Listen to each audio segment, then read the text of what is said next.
Matthew 15th verse.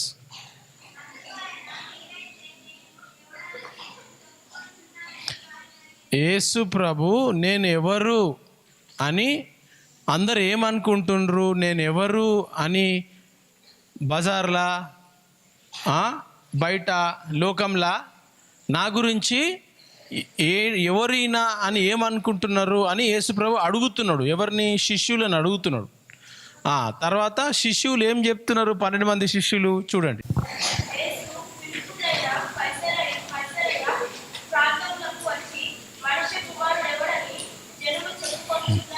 జనులు నా గురించి ఏం చెప్పుకుంటున్నారు అని యేసుప్రభు అడుగుతున్నాడు.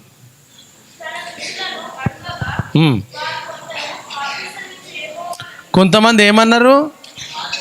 బాప్తిజం ఇచ్చే యోహాను చచ్చిపోయింది కదా, ఆయన ఆత్మ ఈయన మీదకి వచ్చింది, యేసుప్రభు మీదకి వచ్చిండు. అయితే నువ్వు బాప్తిజం ఇచ్చే యోహాను అని ఒక శిష్యుడు చెప్తున్నాడు. మళ్ళీ చదవది.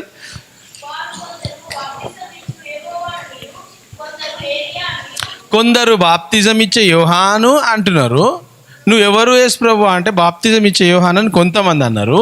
ఇంకా కొంతమంది ఏమన్నారు? నువ్వు ఏలియా అంట. ఏలియా ప్రవక్త ఉన్నాడు కదా, నువ్వు ఏలియా అనే కొంతమంది అంటున్నారంట.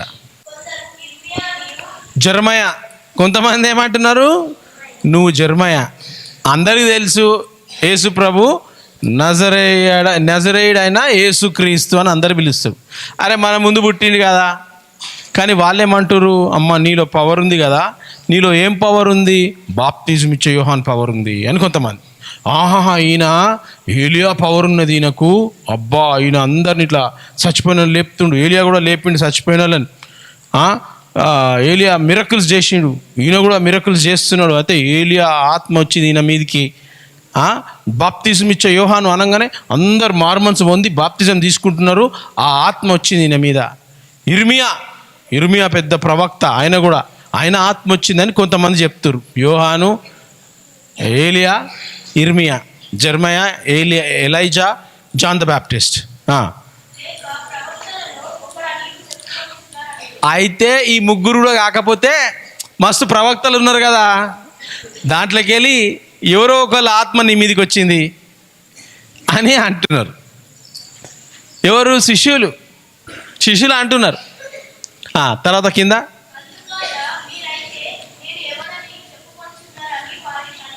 అయితే ఓకే, మీరు ఇదంతా చెప్తున్నారు, వాళ్ళు అంటున్నారు, వీళ్ళు అంటున్నారు, ఇది అంటున్నారు, కానీ వీళ్ళందరూ ఒక స్టోరీ చెప్తున్నారు. నిజంగా మీరు చెప్పండి, నేను ఎవరో చెప్పండి నిజంగా అని యేసుప్రభు అడుగుతున్నాడు.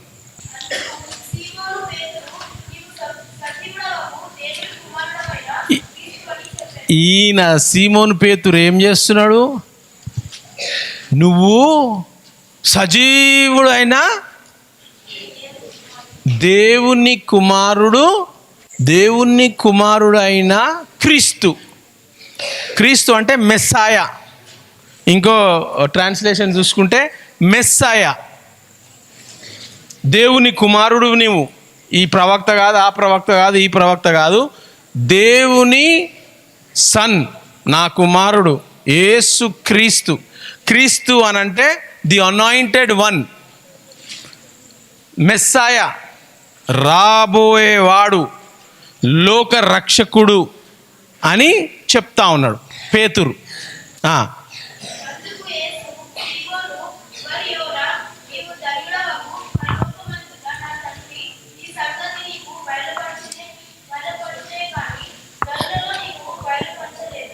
ఏందంట? నీకు పరలోకంలో ఉన్న దేవుడు బయలుపరిచిండు, ఇంకెవ్వరు బయలుపరచలేదు. సీమోను, దేవుని నుంచి, పరలోకం నుంచి దేవుడు నీకు ఆ మెసేజ్ పంపించిండు, ఆ ప్రత్యక్షత ఇచ్చిండు. వీళ్ళందరూ శిష్యులే, అర్థమైందా? దాని తర్వాత కింద చదువు.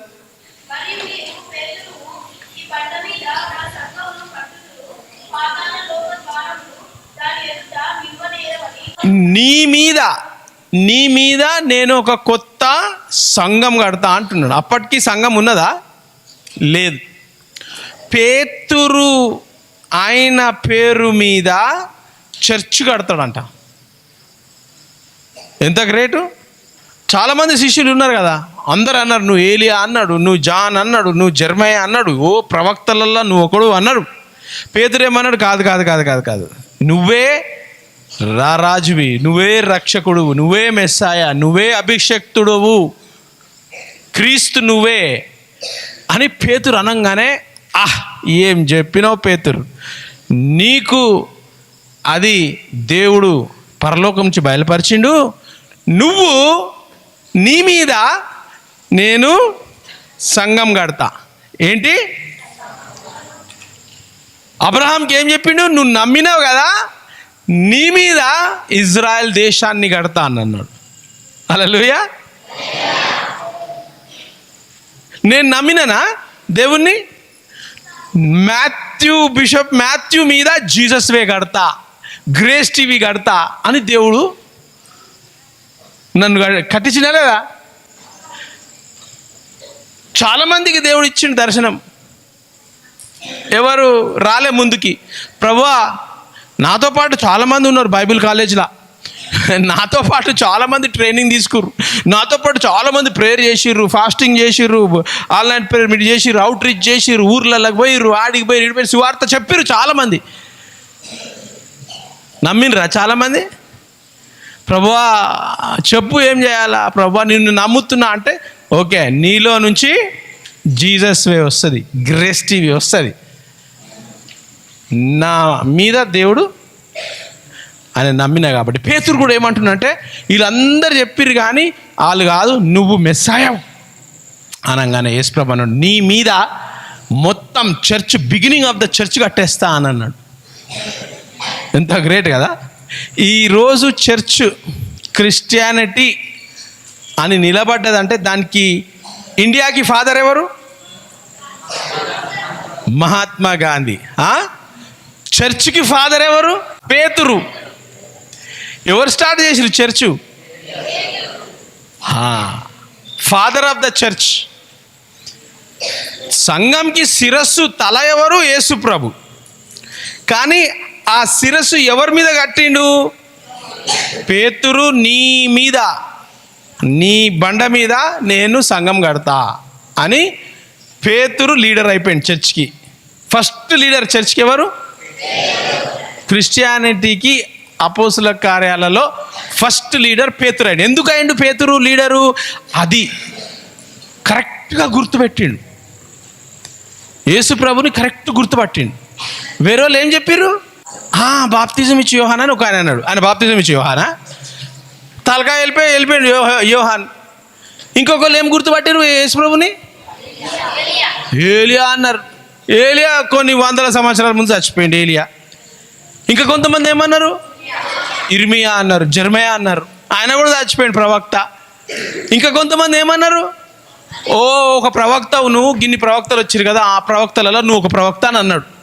పేతురు ఏమన్నాడు? కాదు కాదు, నువ్వే పరలోకం నుంచి వచ్చిన మెస్సాయా అనగానే కథం, నువ్వే లీడర్ అనేసిండు. హల్లెలూయా అన్నాడా? అది ఎక్కడికి వెళ్ళి వచ్చింది మెసేజ్ పేతురుకి? ఆయన పేతుడు పిహెచ్డి చేసిండా? బైబిల్ కాలేజ్ పోయిండా? మరి ఎక్కడికి వెళ్ళి వచ్చింది మెసేజ్? ఆయన పేతురుకి మెసేజు పరలోకం నుంచి డైరెక్ట్ వచ్చిందట. 22 వర్స్ చూడండి ఇక్కడ. పేతురుకి ఎక్కడి నుంచి రివీల్ అయింది? కరెక్ట్ రివీల్ అయిందా లేదా? పరలోకం నుంచి వచ్చిందా లేదా మెసేజు? మనకు కూడా డ్రీమ్స్, విజన్స్, ప్రాఫెసీస్, బైబిల్స్ అన్నీ వస్తున్నాయి కదా. ఇక్కడ 22 వర్స్లో చూడ ఏమవుతుందో. యేసు ప్రభు పేతురు చేయి పట్టుకున్నట.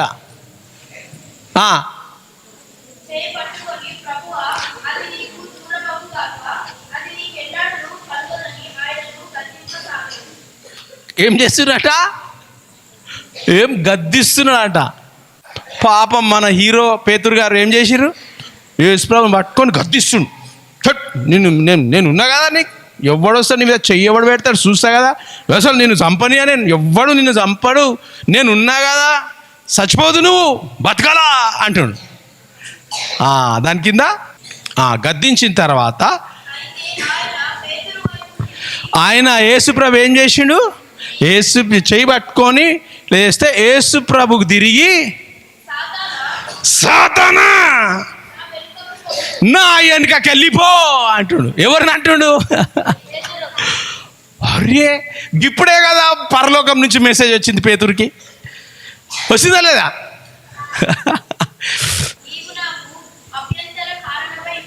ఏందట? ఎవరు? పరలోకం నుంచి డైరెక్ట్ మెసేజ్ వచ్చింది.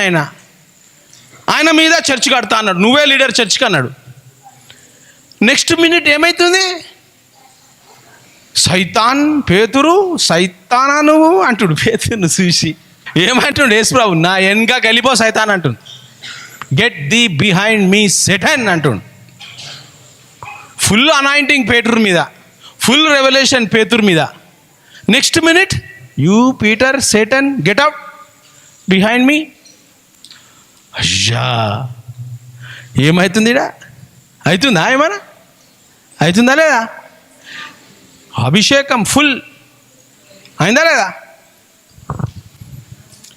వీళ్ళలో పరిశుద్ధాత్మ దేవుడు వచ్చింది. వీళ్ళలో యేసు ప్రభు ఒకసారి ఏమంటాడంటే రిసీవ్ ద హోలీ స్పిరిట్ అంటాడు రూమ్లో. పరిశుద్ధాత్మని పొందుకోండి అని అంటాడు చావక ముందే.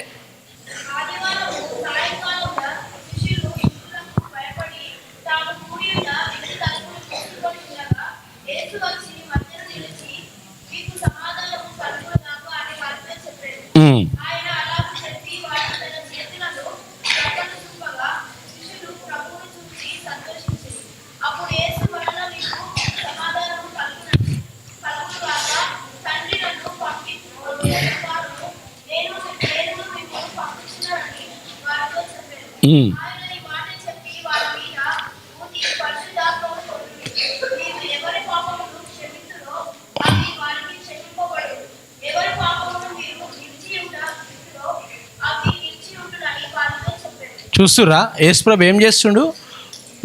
వారి మీద ఊదుతున్నాడు, రిసీవ్ ద హోలీ స్పిరిట్ అని. మనలో ఎవరున్నారు? హోలీ పరిశుద్ధ ఏంటి అపవిత్ర ఆత్మ ఉందా? అపవిత్ర ఆత్మ ప్రభావం చేస్తుందా? చేయకుండా చూసుకోండి. అర్థమైందా? యేసుప్రభు శిష్యులనే వదలలే, లీడర్నే వదలలే. జాగ్రత్తగా ఉండాలి. అర్థమైందా? హోలీనెస్ అనేది చాలా ఇంపార్టెంట్. హీబ్రూస్ 12:14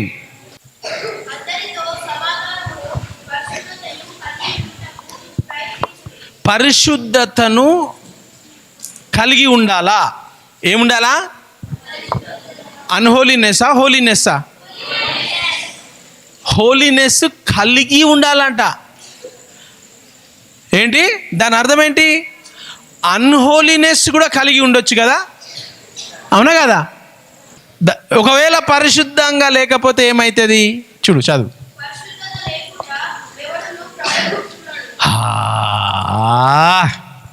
అక్కడేమంటుంది? నీలో హోలీనెస్ లేకపోతే హోలీ స్పిరిట్ నీ దగ్గరికి రాడు. హోలీ స్పిరిట్ కారణాలు, అద్భుతాలు, సూచక క్రియలు, విజన్స్, డ్రీమ్స్, ప్రాఫెసీస్, ప్రత్యక్షతలు ఇవ్వడు నీలో పరిశుద్ధత లేకపోతే. వితౌట్ హోలీనెస్, పరిశుద్ధత లేకుండా మీకు gifts, fruit of the Holy Spirit, gift of the Holy Spirit, anointing, power, miracles, dead raising, heal the sick, cleanse the lepers, education, wisdom, knowledge ఏది కూడా రాదు. మీకు హోలీనెస్ కావాలా, మీకు హోలీ స్పిరిట్ కావాలంటే మీరు ఎట్లుండాలా?